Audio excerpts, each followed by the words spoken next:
जय श्री श्याम दोस्तों। जय श्री श्याम दोस्तों। आज मैं फिर आप लोगों के बीच में एक बार एक पर्सनैलिटी को लेकर आपसे रूबरू कराने के लिए दोबारा आ चुका हूं अपनी यूट्यूब की फैमिली पे। तो दोस्तों, आज जिस पर्सनैलिटी के मैं साथ बैठा हूं, ये कॉम्पैक्टेबल और जेम्स और लीजेंड इस कैटेगरी में बहुत कम उम्र में ही इन्होंने अपना स्थान बनाया है। आप फ्रेम में देख के आप समझ गए होंगे कि तो बिल्कुल यंग है। ये यंग होने के साथ साथ इनका जो कैरियर का जो ग्राफ है ना, वो बहुत ज़्यादा ही बड़ा है। अगर मैं इनके कैरियर ग्राफ की अगर मैं बात करूँ तो करीबन करीबन इनका जो कैरियर का ग्राफ है ऑलमोस्ट 20-22 साल पुराना है। इस पर्सनैलिटी के बारे में आपको बताने से पहले मैं ये चाहता हूँ कि जैसा कि मेरे चैनल का नाम है @legends never die by Rajesh. तो दोस्तों, मेरे चैनल की जो मुहिम है कि मैं आप लोगों के बीच में हर बार कैसे न कैसे कोशिश करके जेम्स लेजेंड्स को लेकर आता रहूँगा, तो ये मेरे दोस्त, ये मेरे मित्र उसी ही कैटेगरी में बिल्कुल फिट बैठते हैं, जिन्होंने अपने कैरियर ग्राफ को उस ऊंचाइयों तक पहुंचाया जहां तक किसी भी व्यक्ति के लिए पहुंचना बड़ा इम्पॉसिबल सी बात है, एकदम कॉन्टिन्यूसली। क्योंकि बॉडी बिल्डिंग की, पावर लिफ्टिंग की, ये मल्टी टैलेंटेड है। इन्होंने दोनों गेमों को एक साथ जिया है और 2023 तक अभी इनका जो करियर का जो ग्राफ है मेरे दोस्तों, वो स्टॉप नहीं हुआ है। अभी इनकी जर्नी शुरू है। इन्होंने अपनी जर्नी को विराम नहीं दिया है, चाहे डिपार्टमेंटल हो चाहे ऑफिशियली हो, बट ये अपनी जर्नी को अभी भी कंटिन्यूस कर रहे हैं। तो दोस्तों, ज़्यादा समय ना लेते हुए मैं आपके बीच में अपने मित्र और मेरे बहुत, मतलब अगर मैं पावर लिफ्टिंग और बॉडी बिल्डिंग की भी बात करूं तो इनके बहुत अच्छे रिकॉर्ड होल्डर हैं ये हमारे, मतलब कि साथ के प्लेयर हैं, बहुत अच्छे स्ट्रॉन्ग प्लेयर रहे हैं ये कई बार। तो मैं आप लोगों के बीच में इनवाइट करता हूं बलबीर टमटा जी को। नमस्कार, बहुत बहुत धन्यवाद आपका मुझे यहाँ बुलाने के लिए। और आपके जितने व्यूअर हैं उनको भी बहुत बहुत धन्यवाद।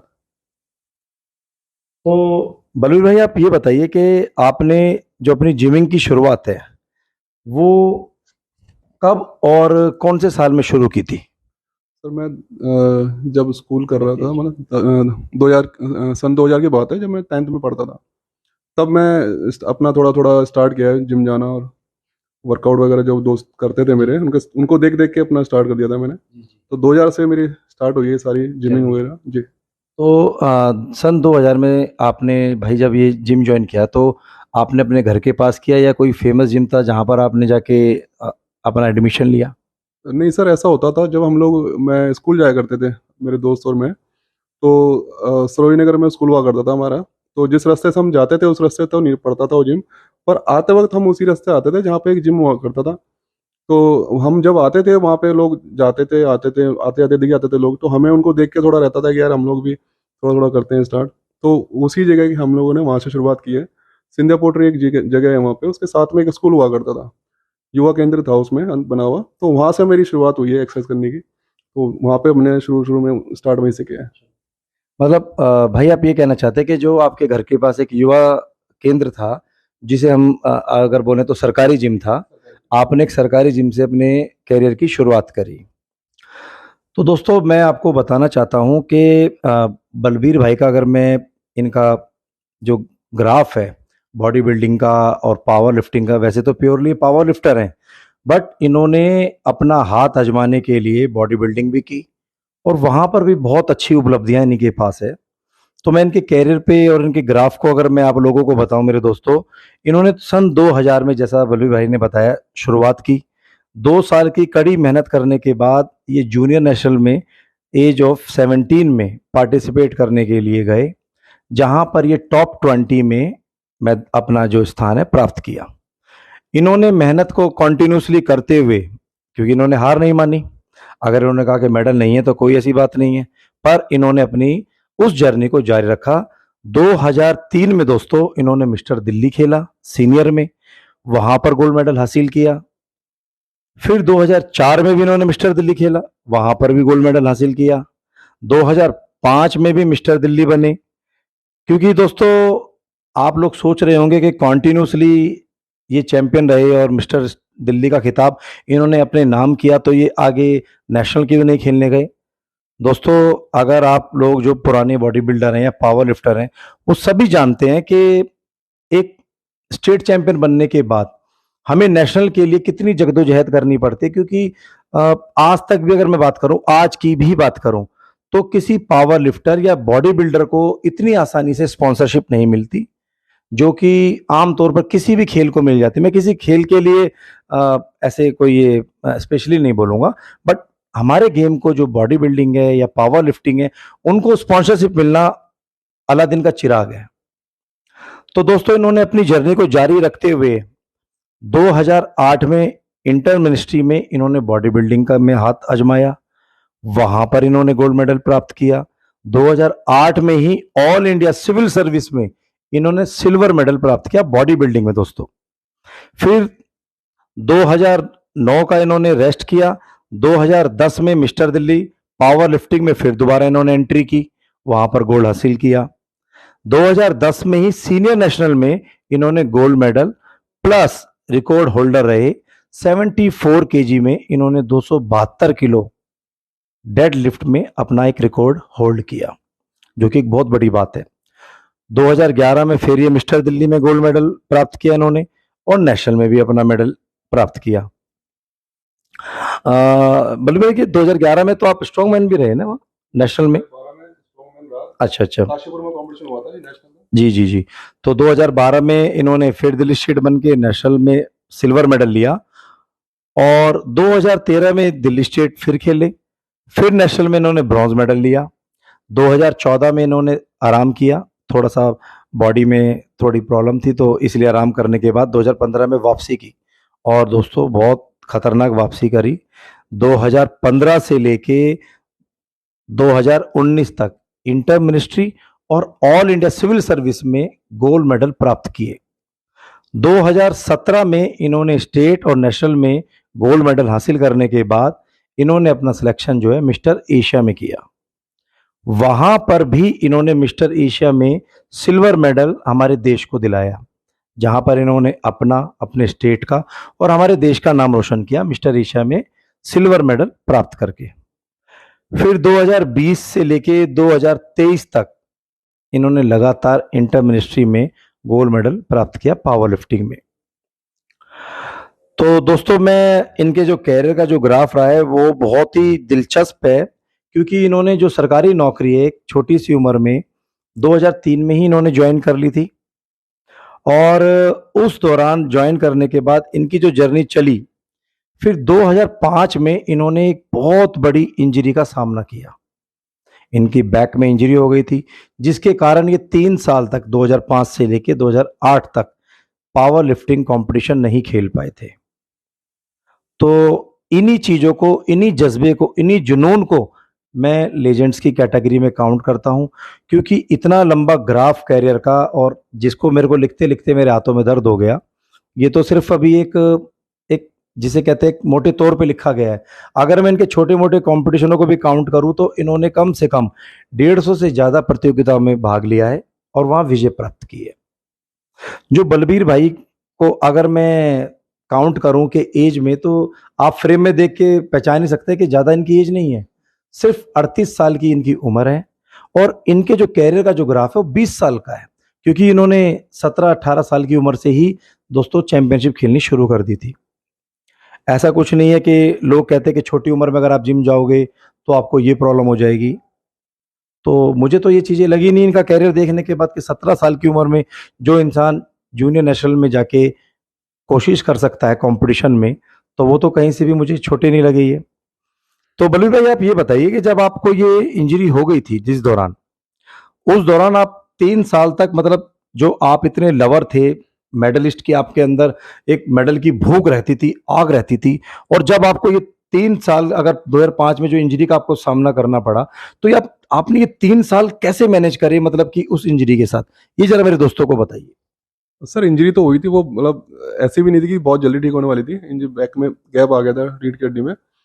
पर इसका मतलब ये नहीं है कि मैंने अपना मतलब स्पोर्ट्स बंद कर दिया था या सब कुछ बंद, मैं बेड पे था, सब कुछ नहीं था। मैं जितना होता था चलता था थोड़ा, थोड़ा 10-15 दिन मैं नहीं जा सकता था क्योंकि मेरी हालत ही नहीं थी बेड से उठने की। तो क्या हुआ कि जब हम लोग अ, थोड़ा स्टार्ट किया, मैंने थोड़ा स्ट्रेचिंग वगैरह अपनी स्टार्ट की सुबह शाम को, फिर थोड़ा थोड़ा करके मैंने जिम ज्वाइन किया उधर। और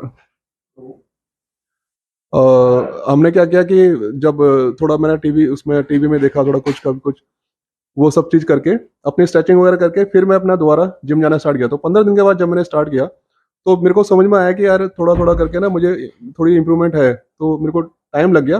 पर उस दौरान मैंने क्या किया कि मैंने बॉडी बिल्डिंग का गेम जो है, जो आपने देखा है कि बॉडी बिल्डिंग में मैंने करी है थोड़ी, तो उस दरमियान जो है ना, पावर लिफ्टिंग तो नहीं कर सकता था, तो मैं बॉडी बिल्डिंग की तरफ गया और अपने वो मसल मैंने स्ट्रॉन्ग किए जिसमें मैं मुझे लगता है कि यार ये मेरा ठीक है, कम कम मेहनत करके वो ज़्यादा अच्छे ग्रो हो ज़्यादा सकते हैं। ज़्यादा ग्रो हो सकते हैं। तो दोस्तों जैसा बलवीर भाई ने बताया कि इन्होंने जो अपने मसल्स, क्योंकि हमने तो इनको स्टेज पे देखा है, इन्होंने अपना कोर बहुत एडवांस लेवल पे स्ट्रॉन्ग किया।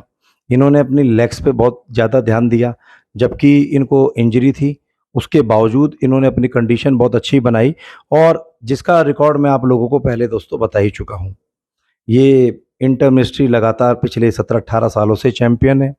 प्लस इन्होंने ऑल इंडिया सिविल सर्विस में अपने, जिसके हम गवर्नमेंट की अगर लैंग्वेज बताऊं तो 5 इंक्रीमेंट इन्होंने पूरे कब के कर लिए, और कई बार ये नेशनल ब्लेजर अवार्डी भी रहे हैं।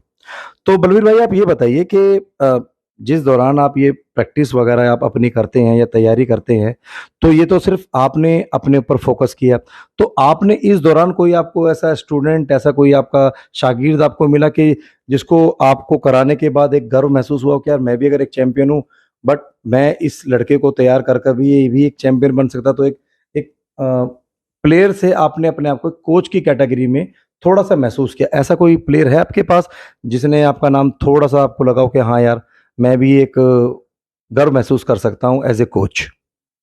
सर ऐसे तो बहुत बच्चे हैं, करते साथ भी करते हैं और आते भी मिलते जुलते भी हैं, तो बहुत लोग फ़ोन करके भी पूछ रहे थे। पर एक बच्चा जो था मेरे को सन 2010 में एक बार किसी कॉम्पिटिशन मिला था मुझे, तो कांटेक्ट नंबर शेयर हो गए थे हमारे। तो उसके बाद अब इसने मेरे को 2015 में कांटेक्ट किया। तब करता था थोड़ा यंग एज का बच्चा था थोड़ा, मतलब उसकी एज भी जब मिला था मुझे 14 साल का था। तो उसने मेरे को 5 साल के आसपास कॉल किया, 2015 के 15-20 के आसपास शायद कुछ था, ऐसे ध्यान नहीं मुझे। तो आज वो बच्चा बड़ी अच्छी ट्रेनिंग करता है और अभी अब देखेंगे 1 साल के अंदर अंदर वो अब जो नेशनल होने वाले हैं उसमें खेलेगा वो, और काफ़ी अच्छा परफॉर्म कर रहा है वो। 105 के 93 से भी 105 कैटेगरी में आया है, महाराष्ट्र का है। जबकि मेरे साथ वो ट्रेनिंग करता नहीं है। अगर वो मेरे साथ कर रहा होता या फिर मेरे जिम में प्रैक्टिस मतलब किसी जिम में आके कभी पूछने भी आया तो भी बात अलग होती है, पर वो मेरे से सिर्फ कॉल पे पूछता है शेड्यूल कि मैं कैसे करूं, और उसके बावजूद वो इतना अच्छा करता है, वो एक एक चीज़ मेरे को मतलब भेजता है कि भैया मेरे मेंशन करता हाँ है। ये हुआ आज ऐसे हुआ, तो उसको वीडियो से मैं बताता हूँ कि ये तेरी ये गलतियाँ हैं।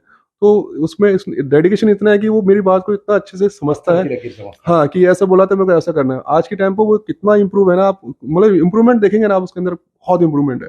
तो मानने पर बात है, अगर माने कोई आपको कि हाँ आप कोच हो तो आप हो, अगर नहीं मानेगा कोई तो नॉर्मली है, हम लोग ट्रेनिंग तो करते ही हैं वैसे। उसका नाम क्या है, अगर वो कहाँ से है और दानिश मोहम्मद नाम है उनका, और मुंबई में रहते हैं। मुंबई से ही वहीं पे ट्रेनिंग वगैरह करते हैं अपनी। मैं मिला हूँ कई बार उनसे, कभी किसी कॉम्पिटिशन में आना जाना होता है तो मिल जाते हैं हम लोग। पर जिस हिसाब से उसकी बच्चे की डेडिकेशन है, वो जो कर सकता है, कोच तो क्या है ना आपको मिल जाएंगे, और पर बहुत मिल जाएंगे उसको। वहाँ पे भी ऐसा नहीं है कि वहाँ पे नहीं मिलते, वहाँ भी बहुत अच्छे कराने वाले हैं। पर वो एक बार मान लिया ना उसने, तो ये है कि उसने बोला है कि भैया मेरे को आप कराओ, आपसे सीखना है। कि चीज़ें हैं कि हर एक प्लेयर के अंदर एक क्वालिटी होती है, तो दूसरा भी उसको मतलब कैप्चर करता है। जिसे कहते हैं मैचिंग। बिल्कुल। कई बार बलभरे ऐसा होता है कि हम जिम में 5 बच्चों को वर्कआउट कराते हैं, पर कोई एक ऐसा होता है कि जिससे हमारा एक दिल का कनेक्शन होता है, जो हमारी बातों को समझ सकता है कि यार अगर मैंने इसको बोला यहाँ बैठो तो वो यहीं बैठेगा, और 4 होते हैं शरारती। तो यानी कि जिसके दानिश के बारे में आप मेरे मेरे मुझे और मेरे दोस्तों को जो बता रहे हैं, तो वो आपका वो उन स्टूडेंटों में से है कि जो बातों को आपकी फॉलो करता है, आपकी बातों को मानता है। जैसा आज के टाइम में ज़्यादातर बच्चे नहीं करते, क्योंकि वो तो खुद अपने आप को सेल्फ नॉलेज वाला समझते हैं या गूगल से स्टडी करके वाला समझते हैं। तो दोस्तों ये कितनी बड़ी बात है कि एक गुरु का सम्मान करना, एक टीचर की रिस्पेक्ट करना, और सिर्फ ऑनलाइन, सिर्फ फ़ोन पे अगर ये उसको बताते हैं या व्हाट्सएप पे उसकी वीडियो देख के इसको सजेस्ट करते हैं कि आपको बेटा अब ये टेक्निक ऐसे नहीं ऐसे करनी है, वो उनको फॉलो करके और इम्प्रूव करके इनको दिखाता है, तो बलवीर भाई को बहुत गर्व महसूस होता है। तो इसीलिए मैं कहता हूँ कि गुरु बिना ज्ञान अधूरा। तो बलवीर भाई आप ये बताइए कि जैसे आप पावर लिफ्टिंग भी करते हैं, आप बॉडी बिल्डिंग भी करते हैं, तो इस दौरान जैसे आप ये स्विच करते हैं गेम को ऑन ऑफ का, तो आप वेट कैटेगरी अपनी चेंज करते हैं या फिर डाइट में कुछ और तब्दील करके आप इन दोनों गेमों को मैनेज करते हैं? ये ज़रा मेरे दोस्तों को बताइए थोड़ा। सर ये ना बहुत लोग मेरे से पूछते हैं कि आप बॉडी बिल्डिंग करते हैं कि पावर लिफ्टिंग करते हैं, तो मैं जनरली बताऊं आपको, मैं सिर्फ पावर लिफ्टिंग की ही प्रैक्टिस करता हूं। मैं कोई बॉडी बिल्डिंग के लिए कुछ ऐसा नहीं कि मेरे को ये मसल डेवलप करना है, ये मसल डेवलप करना है, नहीं, मैं पूरी ओवरऑल बॉडी की ट्रेनिंग करता हूँ। और जो पावर लिफ्टिंग का गेम है हमारा, उसमें क्या है ना कि आप मेहनत इतनी करते हो कि आपके मसल ऑटोमेटिक डेवलप होने स्टार्ट होते हैं। हमें कोई अपनी डाइट चेंज करने की जरूरत नहीं है, हमें कोई अपना स्पेशल कोई शेड्यूल बनाने की जरूरत नहीं पड़ती। हम सिर्फ वही ट्रेनिंग का ही शेड्यूल बनाते हैं जो हमको मतलब स्ट्रेंथ बढ़ाने के लिए जो हमें जरूरत है। अगर डेड मार रहे हैं तो डेड का ही शेड्यूल बनेगा, स्क्वाट कर रहे हैं तो स्क्वाट का ही शेड्यूल बनेगा। वो प्रॉपर वो थिंकिंग है आपकी ना कि आपको बॉडी बिल्डिंग करनी है तो आप थाई पे फोकस कर रहे हैं और आपकी थाई का मसल देख रहे हैं आप बार बार उसको, हाँ बन रहा है नहीं बन रहा। हमारा ऐसा नहीं होता, हम अपनी ओवरऑल ट्रेनिंग करते हैं। ट्रेनिंग करनी है हाँ, बस। तो उसपे वो मसल पे फोकस रहता नहीं है, तो वो अपने आप डेवलप हो रहा है कि नहीं हो रहा, उससे ध्यान ही नहीं रहता। तो अगर डेवलप हो जाता है तो अच्छा लगता है सर उसमें। तो जैसे कि बलवीर भाई ने आप लोगों को भी बताया मेरे दोस्तों, मैं एक और इनकी दिलचस्प बात बताना आपको भूल गया कि 2010 में इन्होंने जो रिकॉर्ड होल्ड किया था 74 में डेडलिफ्ट में 272 किलो वजन उठाकर, वही इन्होंने अपना जो रिकॉर्ड ब्रेक किया था, खुद का रिकॉर्ड 2019 में किया था दोस्तों, और वो भी 74 किलो में 280 किलो उठा के, यानी कि ऑलमोस्ट 10 साल बाद अपना ही रिकॉर्ड ब्रेक किया, और वो भी 8 किलो ज़्यादा वजन बढ़ाने के बाद। मतलब कि ये कितनी बड़ी बात है कि 2010 में आप जितने यंगस्टर होते हो, आफ्टर 10 इयर्स आप में उतनी ज़्यादा स्ट्रेंथ नहीं होती अगर हम एक नॉर्मली बात करें, बट ये 10 साल बाद उससे ज़्यादा स्ट्रांग होकर आए और उससे ज़्यादा वजन अपना ही उस वेट कैटेगरी में अपना ही डेड लिफ्ट का रिकॉर्ड इन्होंने ब्रेक किया, और 2019 में इन्होंने 280 किलो की डेड लिफ्ट की, वो भी 74 केजी क्लास में। तो दोस्तों ये बहुत बड़ी और दिलचस्प बात है कि एज बढ़ने के साथ साथ बलबीर भाई तो उल्टा जवान होते जा रहे हैं। हम सब तो जितना वर्कआउट करते हैं उस हिसाब से अपनी एज को हम काउंट करके वर्कआउट करते हैं, बट इनके जो कैरियर का जो मैंने ग्राफ देखा है, ये तो उल्टा यंग होते जा रहे हैं। आज ये 38 साल की उम्र में भी ये उन लड़कों से फाइट करते हैं जिनकी उम्र 24-25 साल की होती है, जो जिसे हम यंग ब्लड कहते हैं, जिसे हम यूथ कहते हैं। तो ये बहुत बड़ी बात है, और यही ये वो चीजें दर्शाती है कि these are legends, these are gems. यही हैं वो जेम्स, यही हैं वो लीजेंड्स जिन्होंने अपनी परफॉर्मेंस को लगातार बरकरार रखा हुआ है और अपने गेम में जुड़े हुए हैं। तो एशिया जैसे आपका 2017 में आपका सिल्वर मेडल आपको प्राप्त हुआ, तो ऐसा कोई अभी कोई कंपटीशन आपका रहा होगा कि आपके मन में एक सपना रह गया हो कि यार मैं काश एक वर्ल्ड चैंपियनशिप भी खेलता, या मैं और कोई बड़ी चैंपियनशिप खेलता जिससे मैं अपने देश का नाम रोशन करता? तो अगर वो नहीं खेल पाए तो ऐसी क्या परिस्थितियां रही थी कि जो आप इंटरनेशनल होने के बाद फिर आपने उस चीज को ड्रॉ बैक किया? सर ऐसा होता है कि जब आप मतलब आप प्रैक्टिस कर रहे होते हैं तो आपको एक हर स्पोर्ट्समैन को पता है कि उसको कभी ना कभी इंजरी का सामना करना पड़ेगा, हर किसी के साथ होता है। तो आप जब भी अपनी प्रैक्टिस ट्रेनिंग कुछ भी अपना शेड्यूल वाइज करते हैं तो हमेशा कुछ ना कुछ रहता है कि आप करते तो अच्छा है पर वो इम्प्रूवमेंट नहीं हो पाती, या फिर आपकी मतलब वो उतना उस लेवल तक पहुंच नहीं पाते। फ्रस्ट्रेशन भी निकल जाती है और होती है कई बार कि आप नहीं कर पा रहे हैं, तो उसमें क्या है ना, हम लोग थोड़ा डिमोटिवेट हो जाते हैं कई बार। ऐसा रहा है कि हमेशा मैं भी बहुत अच्छा करने की कोशिश करता हूँ और होता भी है, कई बार अच्छा होता है, पर कई बार कुछ ना कुछ कभी मेरे जैसे नी में भी इंजरी हो चुकी है 2 बार, अलग अलग नी में हो रखी है, कभी शोल्डर में इंजरी हो जाती है। कभी बहुत अच्छा करते हैं और सुबह उठ के पता चलता है कि आपके शोल्डर में कुछ प्रॉब्लम हुई है या फिर आपके एल्बो में कुछ प्रॉब्लम हुई है। तो हमेशा ऐसा कुछ ना कुछ होता रहता है। पर हाँ, ऐसा होता रहता है, पर एक बार इच्छा है कि मेरा फिर दोबारा मैं एक बार फिर से एक बार ट्रेनिंग करूँ, जबकि अभी मैं पूरी तरह से ट्रेनिंग बंद कर चुका हूँ, मैं कोई ऐसा प्रैक्टिस नहीं करता हूँ। पर इच्छा रही है मेरी एक बार फिर दोबारा से एशिया खेला जाए और कोई अच्छा इंप्रूवमेंट के साथ, पहले से काफ़ी अच्छा। तो देखेंगे कभी फ्यूचर में कभी ऐसा लगा कि हाँ मैं इंप्रूव हो रहा हूँ तो मैं जरूर करूँगा, अदरवाइज तो मेरी तरफ से तो अभी नॉर्मल ट्रेनिंग ही हो रही है अभी। तो जैसे कि दोस्तों बलबीर भाई ने बताया कि क्योंकि अभी देखो ये बिल्कुल यंग है, 38 साल की इनकी उम्र है। कोई अभी अगर मास्टर कैटेगरी में भी आने के लिए इनको अभी 2 साल का वक्त लगेगा। तो जहाँ तक मुझे लगता है, मैं इनका जैसे रिकॉर्ड देख पा रहा हूँ, तो मुझे तो नहीं लगता कि ये अभी रुकने वाले हैं, अपने इस सफ़र को ये रोकेंगे। भले ही इन्होंने ओपन नेशनल वगैरह खेलना भी स्टॉप कर दिया हो, बट ये नहीं है कि जो इनका जो ट्रैक है, जो इंटर मिनिस्ट्री में जिस तरीके से ये लिफ्टें करते हैं, तो ये हर बार स्ट्रॉन्ग मैन का अवार्ड भी खुद ही ले जाते हैं। अपनी कैटेगरी में तो ये गोल्ड मेडल लेते ही हैं, क्योंकि इंटर मिनिस्ट्री हम भी पार्टिसिपेट करते हैं, हम पावर भी करते हैं, बॉडी बिल्डिंग भी करते हैं। पर बलवीर भाई को मैं शुरू से नोटिस करता हूँ कि ये जहाँ पर भी उतर जाएंगे, उस वेट कैटेगरी में मैंने इनको कभी सेकंड आते नहीं देखा। तो ये मेरे लिए सबसे अच्छी बात है कि ये मेरे मित्र हैं, हम एक दूसरे को काफ़ी सालों से जानते हैं, तो ये मेरे लिए लीजेंड्स हैं, ये मेरे लिए जेम्स हैं। तो दोस्तों, जैसा कि मेरी मुहिम है कि लेजेंड्स नेवर डाई, तो ये अभी उस कैटेगरी में आने के बावजूद भी ये कॉन्टिन्यूसली अपने गेम को बरकरार रखे हुए हैं, इतने लंबे प्रोफाइल के बाद भी। क्योंकि मैंने तो आजकल देखा है कि छोटे-छोटे बच्चे मिस्टर दिल्ली, मिस्टर इंडिया का अपना खिताब बन नाम कर लेते हैं, और उसके बाद एक जिम खोल के कोच, एक गुरुजी बन के बैठ जाते हैं। तो दोस्तों, ये लगातार स्टेज को शेयर करना, ये दर्शाता है कि ये ही हैं वो लेजेंड्स। एक्चुअल में प्रोफेशनल बॉडी बिल्डर और पावर लिफ्टर ये होते हैं। सिर्फ पढ़ाई करने से आप फिटनेस के एक्सपर्ट नहीं बन सकते, पढ़ाई करने से आप कोई फिटनेस के इन्फ्लुएंसर नहीं बन सकते, जब तक आप उस चीज को खेल के और भुगत के एक्सपीरियंस लेकर आप ना कर पाओ। तो दोस्तों, मेरा सिर्फ कहना यही है कि गुरु बिना ज्ञान अधूरा। आप मेरे चैनल के माध्यम से बलबीर भाई से कांटेक्ट कर सकते हैं।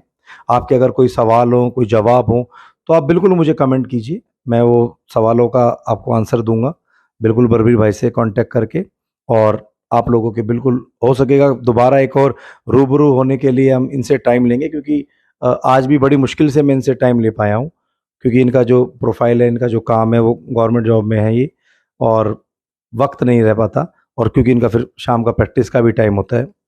तो बातों के सिलसिले को आगे ज़्यादा ना बढ़ाते हुए मैं अपनी बातों के सिलसिले को यहीं विराम देता हूँ, और उम्मीद करता हूँ और आशा करता हूँ कि आप घर में रहें और स्वस्थ रहें। जय श्री श्याम।